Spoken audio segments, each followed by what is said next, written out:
Hello, hello. Back again, hold on, the sun's in my eyes. Back again on a Barrett channel with a brand new video. Today we are walking by this river again. I'm pretty baking in this jumper, to be honest. I didn't expect it to be so warm out, but you know, nearly in December and I'm still tanning. Brilliant stuff. So anyway, this conversation is going to be about Chinese education in China. This topic raises a lot of eyebrows when you talk about it, you know, back in the West, because it's very different. It's the easy way to put it.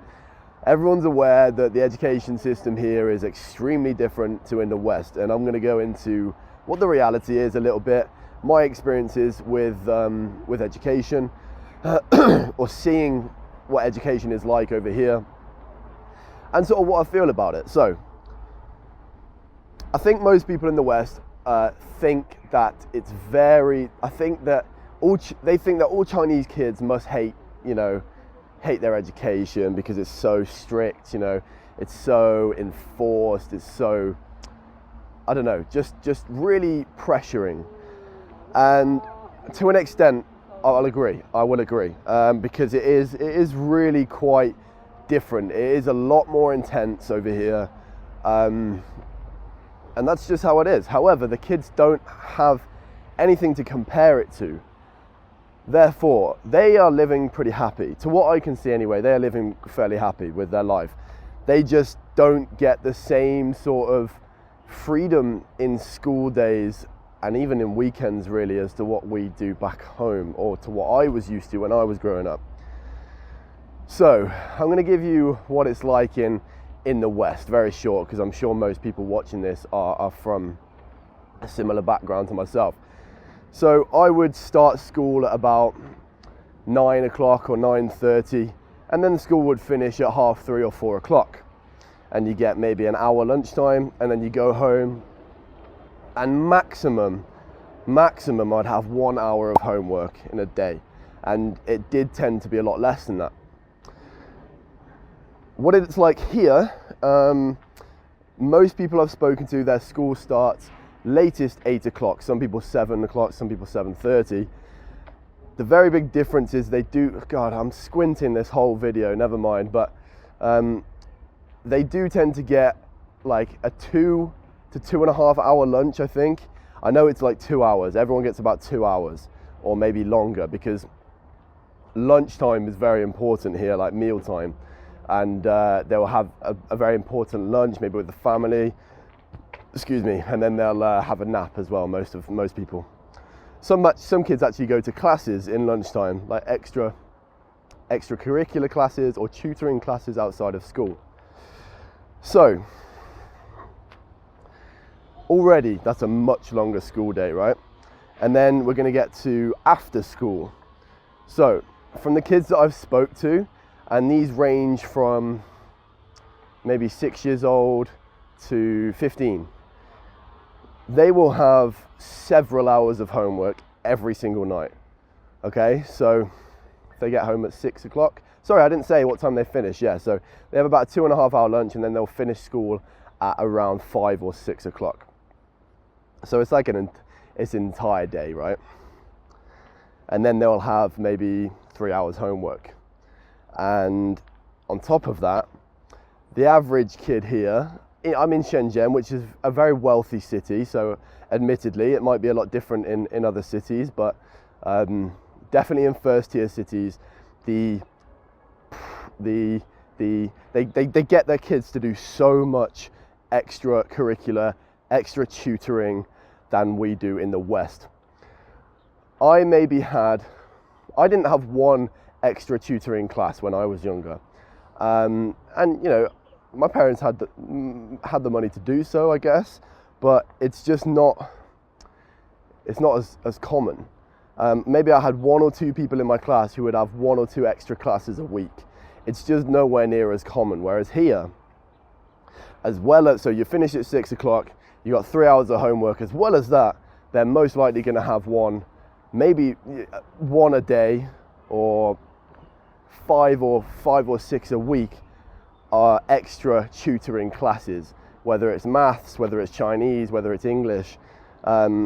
Most kids are going to have some sort of extra tutoring on top of their 11-hour day, on top of their 3 hours homework. So I'm really kind of hot. I want to take this jumper off, but hold on. I'm gonna brave it. Anyway, so that's a really long day, right? That's for like a 12-year-old. Like, I just can't even begin to imagine what that must be like. So it's really kind of intense. And back home, again, my school, not doing your homework, you could get away with it, right? Here, I don't think that's the case. I really don't think that's the case. Every kid who gets homework, they have to complete that homework. And I tutor a little boy, right? And his sister's 12 years old. And she said every piece of homework they get in their school is in for the next day. I was like, wow. What if you have something on that night? You don't anymore. Okay, so it's always in for the next day. Pretty tight, if you ask me. Pretty difficult, especially if you've got something on. Maybe there's, exceptions that can be made. I'm not sure. But that's pretty intense. So as I mentioned, I tutor a little boy. He's 5 years old, right? He's actually recently just turned 5.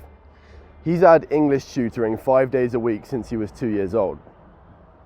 Now, you've just never heard of something like that in the UK, have you? Never. He can converse with me in English very well, very well. And he can understand everything I'm saying, and he's 5 years old. So it's just pretty mad how much sort of extra tutoring they get. And no doubt, it's an amazing thing, because this kid's gonna grow up and he's gonna have so much opportunity. So if they can afford it, why not? Why not, I think. But it just shows you how different it is over here. There's a lot of pressure on getting your kid to be the best, right? There's a lot of comparing, right? That's a big thing here, actually. I'm going to give you another little story. So me and my dad went to do this sort of English teaching, like sort of playing games with this group of kids. They're all ranging from about 8 to 12 years old. After the class, all their mums are there. After the class, they didn't really speak English, but they translated who's the best.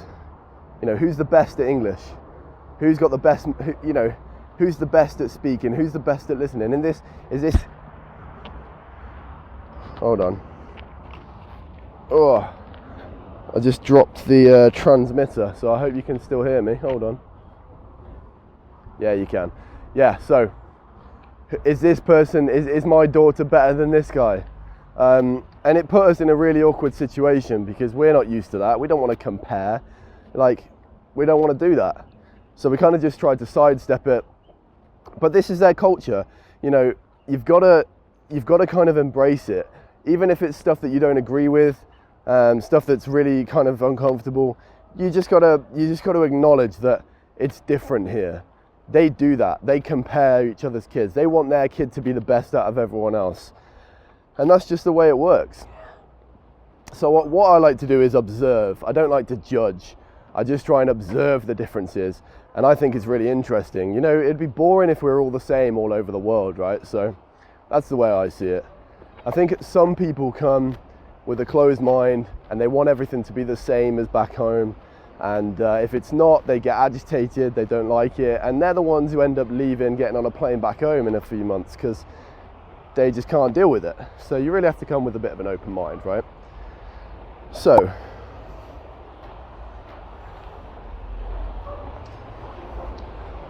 taking it back a few steps, these kids doing so much extracurricular, what I think is it kind of halts their ability to kind of have fun in a creative sense. What I mean by that is, when I used to go home when I was like young, I'd get home, I'd be straight opening the garage, getting my bike out the garage, going to my friend's house, knocking on their doors, and we'd be down the park, we'd be you know, making dens, we'd be playing games, we'd be playing football for hours, you know, we'd be playing tag, you know, just messing about, doing daring stuff. Like when you're a kid, we'd be climbing trees, you know. But I never hear, when I talk to kids, the only things they can talk about what they've done in the past week, 2 weeks, is homework, classes. You know, maybe they do, some of them will go to like dance classes or basketball classes or things that they might enjoy a bit more. But still, it's a class. It's not like friends are just going out to have fun. And I do think that's a shame in a way, because they're some of my fondest memories. Like honestly, I grew up just before smartphones started taking over the world with like 8-year-olds. I was just in the right age to experience my childhood without being on the Xbox all day or having a smartphone and not going outside, which I really am lucky for that, to be honest. So in conclusion, I don't really know what my conclusion is of this, to be honest. I just wanted to explain to you the differences between Chinese and the Western education system. One thing I will add is the reason there's a lot of Chinese people in the best universities in the world getting the best marks, studying super hard, is because they grow up in this mentality that they have to work hard, right? So, oh yeah, no, I've thought of another point now that I want to add as well. So one of the reasons I think that this is the case is because kids here, if you have a child, rather than just wanting to start a family, it's a lot of people see it as an investment, right? Because when the parents get old, when they get to retirement age, they don't have you know, help from the government. They don't really have pension schemes like we have back in the West. So what happens is they want their kids to be as educated as they possibly can to give them the best opportunities to get good work, because what also happens is the children will financially support their elders when they're growing up. So they see it as an investment, and they need their child to be getting a good job when they get older so that they can pay for their parents' house in their hometown. And this is just something that's very different to the West also, because usually it'll be, oh look, they're building a bridge here by the looks of it. That's completely new from like a week ago when I came here. Like stuff just gets done so fast. Yeah, where was I? Yeah, so that's completely different to the West, because usually the parents will actually financially support the kids in a lot of cases. Anyway, now I think I've covered everything I wanted to cover. I'll probably finish this video and think, oh damn, there was another thing. But anyway, hopefully you can hear me and this isn't all too loud. But we're getting a lot of videos out recently, so I hope you support the channel by subscribing. Some of our subscribers are getting deleted at the moment, which I've just made a video about actually. So if I upload this one second, I'll drop a link up the top to that one if you want to check that out.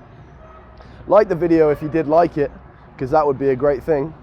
And if you really want to go that extra mile to support the channel, there's a link down below where you can buy me and the old man a coffee, and I would absolutely appreciate that one too. So thanks for your support anyway. Drop some comments down below if you do have any questions or any feelings about this topic, and we will see you in the next one. Until next time.